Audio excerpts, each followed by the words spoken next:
आज शनिवार 27 जुलै जायकवाडी धरणाचे सायंकाळी 7 वाजेचे अपडेट आलेले आहेत। यामध्ये जायकवाडी धरणात येणाऱ्या आवकमध्ये वाढ झाल्याचं पाहायला मिळत आहे। सध्या जायकवाडी धरणात किती क्युसेकने पाणी जमा होत आहे, तसेच जायकवाडी धरण किती भरलं आहे हे आपण या व्हिडिओच्या माध्यमातून जाणून घेऊयात।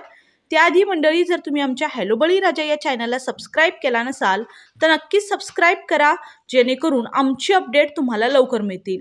आज सायंकाळी 7 वाजता आलेल्या अपडेटनुसार जायकवाडी धरणाची पाणी पातळी फुटामध्ये 1496.6 इतकी आहे। तर जायकवाडी धरणात एकूण पाणीसाठा हा 863.871 दशलक्ष घनमीटर इतका झाला आहे। तर यातील उपयुक्त पाणीसाठा हा 125.765 दशलक्ष घनमीटर इतका आहे। सध्या जायकवाडी धरणात 10,260 क्युसेकने पाणी जमा होत आहे। सकाळच्या तुलनेत आवकमध्ये वाढ झाली आहे। सकाळी 9,100 क्युसेकने आवक येत होती।